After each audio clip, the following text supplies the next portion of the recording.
So we're going to start with the Blender Basics, which is your navigation and your overview. If you've downloaded the latest Blender version, it is 3.4 at the time of this video. So we're going to go ahead and open Blender 3.4. Once you've opened Blender 3.4, you will see a splash screen, is what they call it. And this is where you get to open up your new projects. So this is the most important thing to note when you're opening the program for the first time. It may ask you to set up some drives, it may ask you to set up some things, but normally this is the splash window that you will see, and your splash menu will open up and you can click on General. If you need to start another one, you can go to File, New, and open up General, and you will get a brand new scene. So once you have opened up your program, you have your File menu. Here you have your edit menu. You have most of the familiar navigation menus at the top of the screen. Most of your navigation menu items are also found in the functionality of the software within the icons. So it's pretty much an easy way to find what you're looking for. In Blender, you have a lot of different areas to do different things. Like you see here, you have your layout mode, which is where we'll be working. You have molding, sculpting, UV editing, you have texture, you have shading, animation. Once you open up, you'll see that each of these tabs at the top menu folder is for a different functionality within the software, and they set it up specifically to that. So we're going to stay in the layout mode most of the time, and this is what we'll see in the scene. Jumping right into our scene in the layout mode, I'm going to turn on my screen keys so you can see on the left hand side what keys I'm pressing and what mouse things I'm using. Right now in your scene, the general scene, you have three items. You have your camera, you have your cube, and you have a light. And these are listed in the menu on the right hand side at the upper right. So that is actually in something that's called a collection. The collection is where all of your items in the scene are found. So you can just toggle the menu open and closed, and you'll be able to see everything in your scene if it's in that collection. If it lives outside of the collection, you will see it just with its own menu item. So as I'm highlighting each item in your scene, you'll see that it has a orange and a green icon next to it.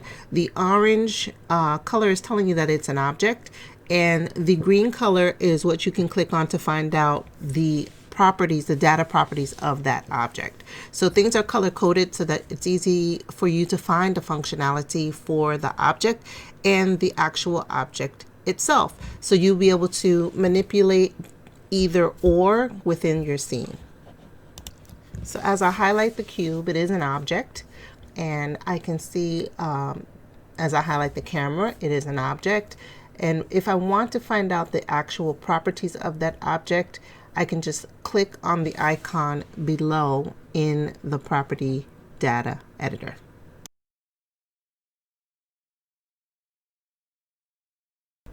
Now that we've gotten a little familiar, let's find out about how to move within the scene. So we'll still stay in layout mode. I have screen keys on the bottom left hand side of the screen. Right now I'm just selecting my objects, and remember, in the data menu on the right hand side at the bottom, you can see all of the properties as far as location and size and anything you want to adjust. So right now we're going to go to our preset data view. In the layout mode, in the right hand upper corner, there's a ball there with a few little call outs for direction. If you go ahead and click and move your mouse button on that ball, you can drag it around the screen and it will move the view. If you just click on the data points, it will change your view direction automatically, and then you're still able to just click and drag around the screen with your left mouse button. The coordinates in Blender are pretty familiar with your X, Y, and Z being your locator points. The locator points are also used for objects. They're also used to navigate your view in the screen. So make sure you remember your red line is your X, your green line is your Y, and there is an imaginary blue line that goes up and down. When you move something, you'll actually see that blue line. So we're going to get a little bit deeper into moving things left and right, which is your middle mouse button and shift. You can use that, or you can use your preset data in the upper right. So these are some of the shortcuts if you want to go ahead and figure out how to navigate. And let's just take a look at that.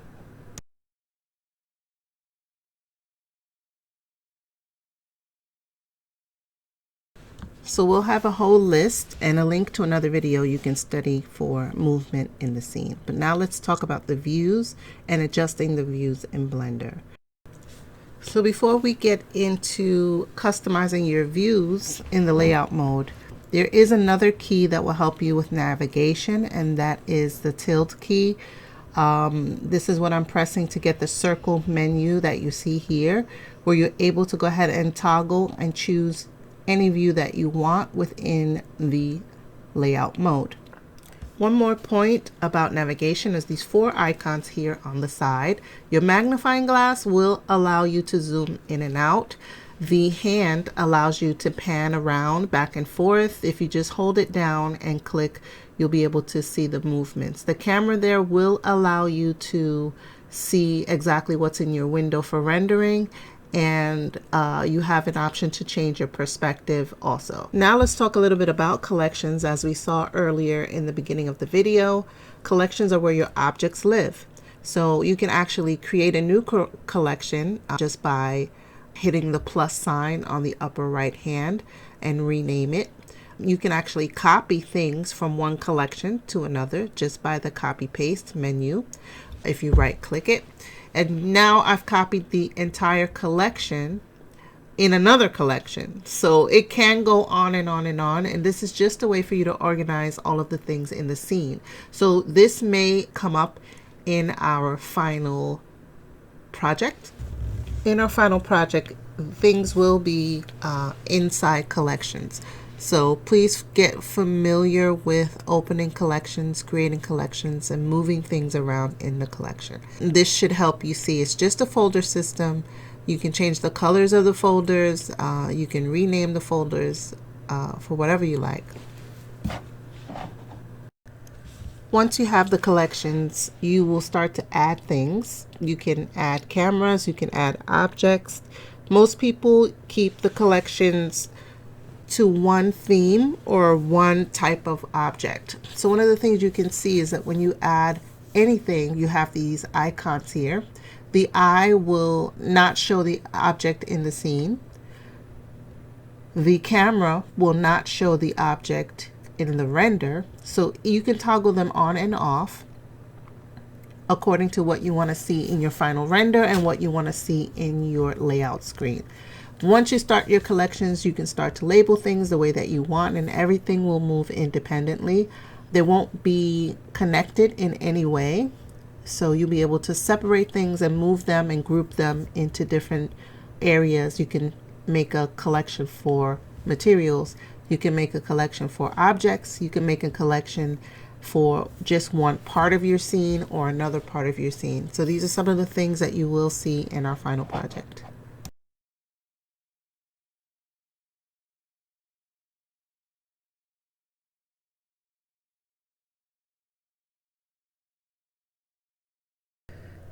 Now we can take a look at customizing views. At the upper left corner of each section, each window, you'll find an editor toggle drop down menu. So what this is allowing you to do is to change the editor type for the window that you have. In the layout mode, it comes with a standard timeline at the bottom, but you can change it to shader, you could change it to UV, you could change it to whatever editor that you want to have for whatever purpose that you're working on. So for our purposes, you may want to keep one window for your render view. You may want to open another window to show your scene, or another window to show your property data editor, or another window to show your texture editor.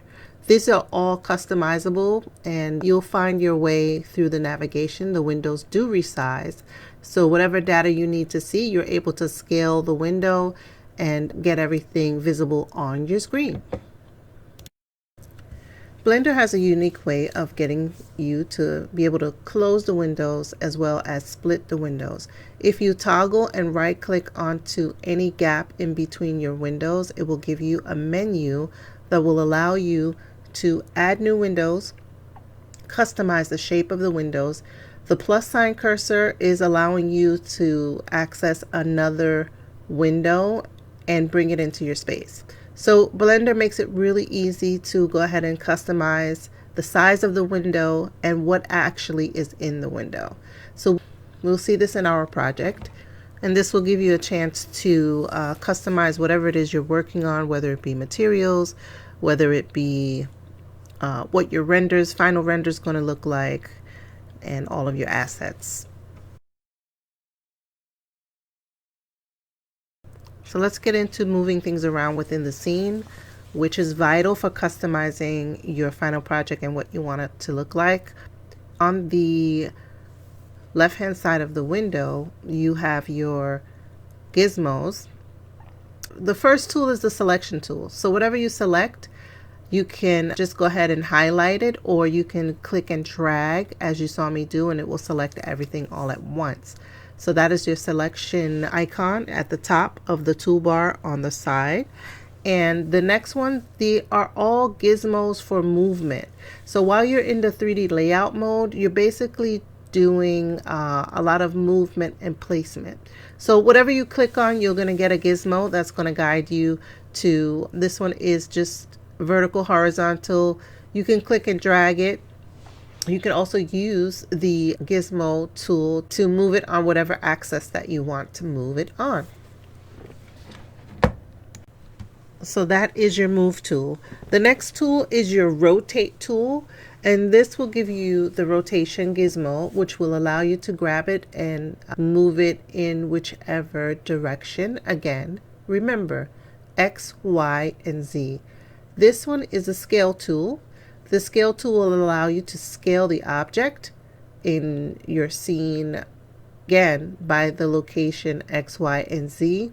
The next one is a tool that allows you to move everything simultaneously, and that tool is your transform tool. So it allows you to move everything all at once. So let's jump into adding objects, which is a simple operation in Blender. In your top menu, you have an add button you can click on, and you can add mesh objects. We're going to focus on mesh objects because that's primarily what you will need to add. Once you add an object, you have a menu at the bottom left of the screen where you can change the properties immediately. Once you click off and toggle off, that menu doesn't show up anymore. So it's pretty important to go ahead and set things up the way you want them before you click off of the object once you're loading it up. You can, of course, change it in the property editor on the right hand side of the window once you are familiar with how to make these changes. So we can go ahead and load some objects, and then you can see how things align to the cursor. If your cursor moves, that is the center of the world. Whatever object you add next will go to where the cursor is automatically. If you want to add other cursors, you can, but just to keep things simple, let's take a look at how you add things and get them to the center of the world. So now let's go back to our clean scene, and we can see that our cursor is in the middle and our cube is highlighted. But we're going to go ahead and add a mesh object,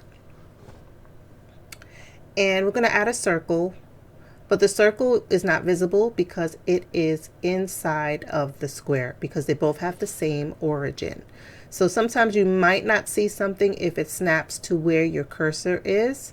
So remember, the cursor is very important for placement of adding objects. So remember, if you want to move things around, you can hit Shift A, and that will bring you to your move tool. If you can see you want to delete something, you could just press X. So let's add another sphere. So the sphere is there, but it's hidden. So you can just toggle on your move tool and move it into place that you want to move it. Now, if you move your cursor wherever you add the next object, it will go to where your cursor is. So if I move the cursor around the screen, that's where my objects are going to be placed. So that is very convenient for adding something in a different location other than the center of the world. The center is a default, but if you want to move your cursor, you can move it around, and this is to your preference and what you're building. So even though it's very easy to move the cursor around your scene to wherever you want your objects to be placed, it's not very clear on how to move the cursor back. So one of the things that we want to learn also is to be able to move the cursor back to the world origin, or the center of the screen, or to the location point 0, 0, 0, which is 0x, 0y, 0z. So right now our cursor is a little bit off. We can see the movements in the window of the cursor. And if we hit Shift C, we will be able to move the cursor back to the center. So once the cursor is highlighted, you hit Shift C and it moves it back to 0, 0, 0. So this is an easy thing to remember, especially if you're adding something to the scene like your avatar or like some other item for your scene. If your cursor is in the center, if you want it to be in the center, highlight the cursor and hit Shift C, and then you can add your object. If you want to move it, you can move the cursor location, and that's where your object will land. Once you've got so many objects in your scene and you've mastered the art of putting them to whatever location you want to learn this little trick. Is called the G key. Whatever you have highlighted, you can hit the G key and it will allow you to move the object wherever you want. G will move the object wherever you move your cursor to. So if you have something you want them to be close together, or you want one to be on top of the other, the G key is key.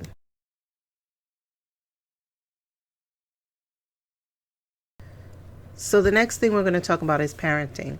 Sometimes objects need to be dependent on one another, or they need to move together within the group or within the scene. So what you can do is add your object. I'm going to add a sphere, and I will make the sphere and the cube parented to each other. So just keep your eye on the right side menu, on the object menu. I'm hitting the G key to grab it and move it. I can kind of guess to where I want to move it to, or have an exact location. But now what if I want the cube and the sphere to move together? What if I've positioned them exactly to where I want them to be, but I want them to move together? Then I will need to do something called parenting. So parenting is to lock one object to another, make one object dependent on the movement of the other. So this is done in 2 easy steps. Think of parent and child. You're going to hit the cube, left click, and then you're going to shift left click on the sphere. Now the sphere will become the parent. When you right click, your mouse menu will drop down and you will see parent, and then you can hit parent to object. Now the sphere is the control. The sphere has now become the parent of the cube. So wherever the sphere goes, the cube will follow. So this is good for grouping things together in your scene. This is good for moving a bunch of objects at the same time to a different location. If I now have my cursor somewhere and I want to move that object there, I can move them all together. This is the purpose of parenting in Blender. So the same goes for if I want to do the opposite and hit the sphere first and then the cube. Now the cube will become the parent and the sphere will become the child. So if you notice, if I right click, my menu object will drop down, or I can hit Control P. That is just the simple operation on the keyboard to parent objects together, Control P. So now wherever I move the cube, the sphere will go. But if I want to go ahead and move the sphere separately, I can also do that.